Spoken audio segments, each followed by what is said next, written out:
Hi, this is Jim Jordan with the Oregon Energy Healing Center, and today I want to take a little deeper dive into the topic of mood disorders like anxiety, depression, insomnia.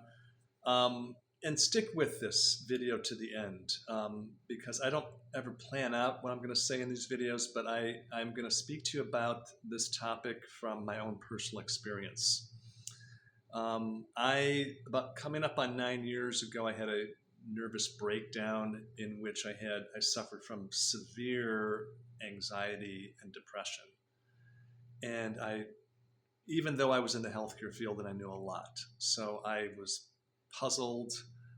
In retrospect, I shouldn't have been puzzled. Okay, I contributed to this. So the first step is it took me a while to take full responsibility of this experience and really question my knowledge that I had about health. And it led me into a much deeper dive into subtle energy medicine. Let's call it subtle energy medicine, things like the energy enhancement system and other things I came across.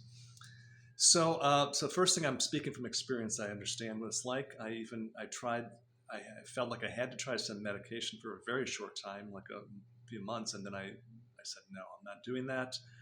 I'm going to get to the root cause of this. And there's no way in this video they'll cover in depth the scope of this topic. But I'm going to give you my overview, my basic overview and understanding of how it worked for me and how it's worked with some people I'm currently working with. And then, beyond that, you can contact me. We can go into more discussions, or you can start your own investigation. So there's different aspects of mood disorders. There's different, let's say, causes. There's different sources or combinations of causes. There's physiological causes. There are emotional shock and trauma causes. There are subtle energy causes, and there could be even psychic or spiritual causes. And they can combine and weave themselves together to create the experience of anxiety, panic, depression, suicidal depression even.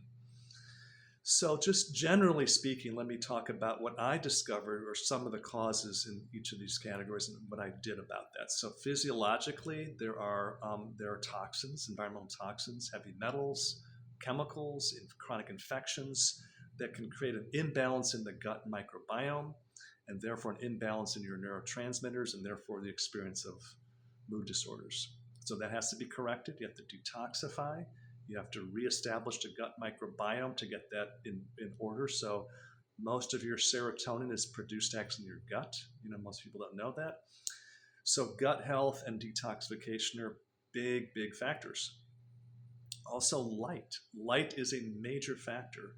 Having sunlight that helps your body produce melatonin and other neurotransmitters, adequate sunlight, and not too much bright light at night, which, bright light coming from your blue light coming from your phone or your computers can destroy your melatonin levels. So understanding the importance of light and what type of light is optimal for you at which part of the day, that's another major factor. Another factor is actually just the connection to the earth, physically connecting to the earth.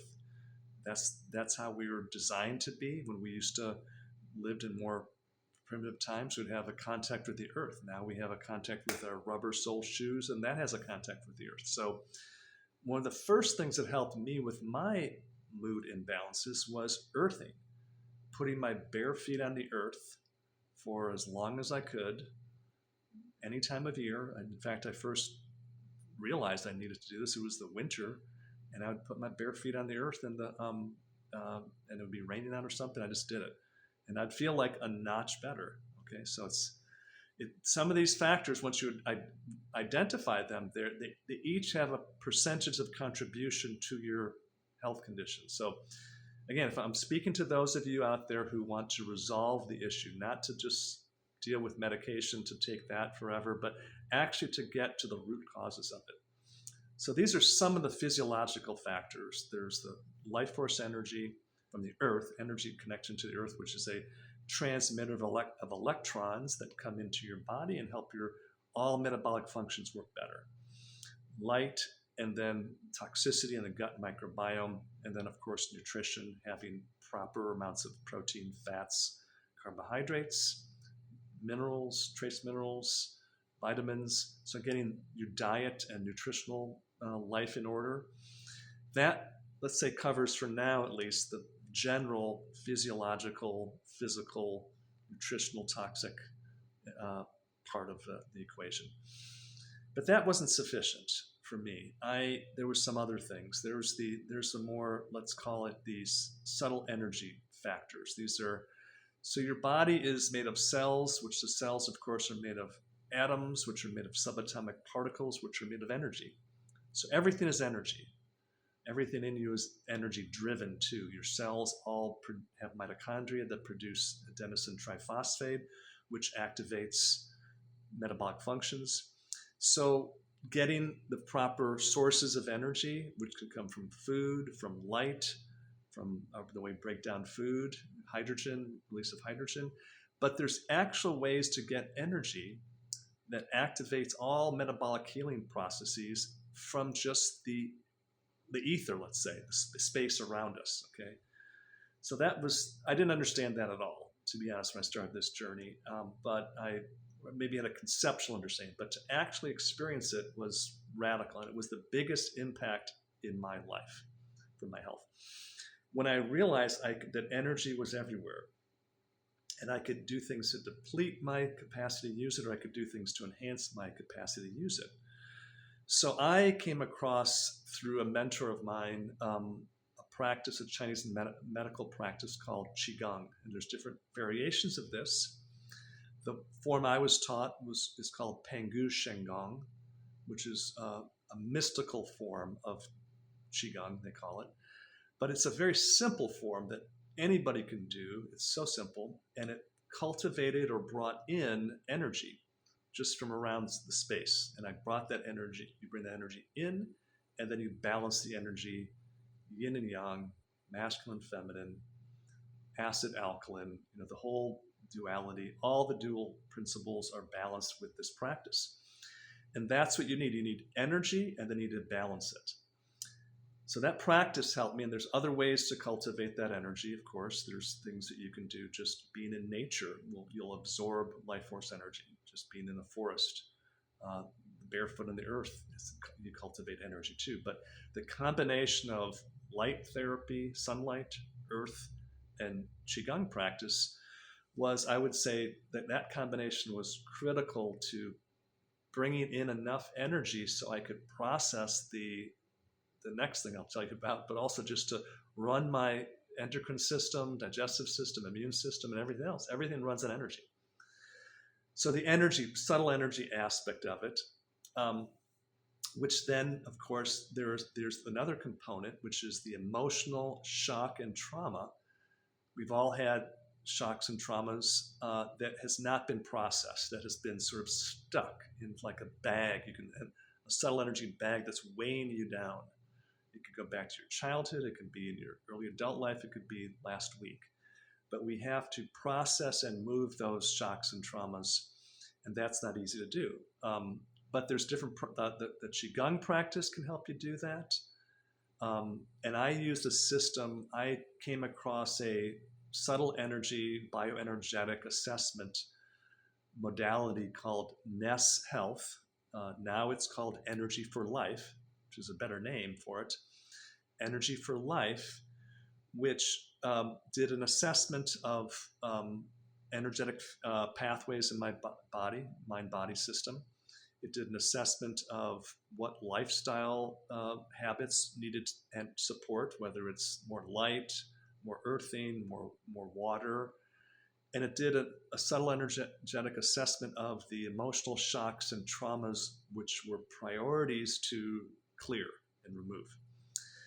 And the system also generates remedies to take, which then are used to activate the healing of that blocked energetic pathway or that stuck emotional shock and trauma.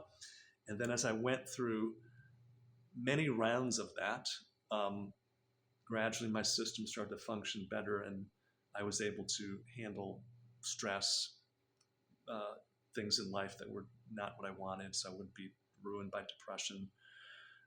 So that was a big, big factor, this Energy for Life bioenergetic assessment and the remedies they provide for my specific priorities I need. So that covers that component. And then another component I would say is, I guess you call it spiritual. There could be sort of subtle energy or energetic draining energies on your energetic field that have to be cleared off. Okay. And that happens naturally as your life force builds up. It just clears off things that shouldn't be on you, stuck on your energetic field. This all might sound very far out, but in my case, I didn't understand it, and now I do. I experienced it, so I know that's the way it works. And I wanted to get healthy, so I did whatever I needed to do. That brings me to the energy enhancement system, this 20-unit energy enhancement system we have here in Talent, Oregon. In my case, my health had already been restored prior to me coming across this technology. However, I would say as I started to do consistent sessions, as I was exploring the energy enhancement system 2.5 years ago, I felt an added level of resilience that I had. Like I felt just another notch stronger, that I could handle anything, that came my way in my life at that time. And that is because the energy enhancement system does many things. It actually increases your cell voltage, your life force energy, so your cells are just more alive. They're processing toxins more efficiently. They're regenerating more efficiently. So you have more energy, and it balances the autonomic nervous system, so you're also more balanced. So you're more relaxed, balanced, and more energy. So the net result is your mood will be more stable. Your mood is a result of your energetic depletion and imbalances. That's it. There's nothing wrong with people. I was told even, well, it's a genetic thing. Your dad had depression or this or that. It's like, no, that's not the cause. The cause, that is a predisposition, maybe, but the cause was I did things that depleted my life force energy, created microbiome imbalances, stuffed and did not deal with emotional shocks and traumas. That was the cause of it. And so as I undid all of that, then my mood became stable, my energy became stable, my sleep became steadier, and my health was restored. So the energy enhancement system is a booster. Think of it as a massive booster to this program that I'm laying out for you. So I hope this at least piques your interest, and at least, if nothing else, it should give you hope. If you're suffering from mood imbalances, you might feel you need drugs. Your doctor might say you need drugs, but you don't. Drugs will not heal you. You have to heal yourself by correcting these physiological, energetic, and emotional imbalances. That's it. That's the only way to restore health. And then, and what I do is I coach people who want help with not just this area of health, but any area of health. And I encourage people to come for energy enhancement system sessions here in Oregon. And if you have more questions, if this is appealing to you, feel free to contact me directly through the Oregon Energy Healing Center. And I'll be happy to have a chat with you to see if I can help you. So this is Jim Jordan with the Oregon Energy Healing Center, wishing you a great day.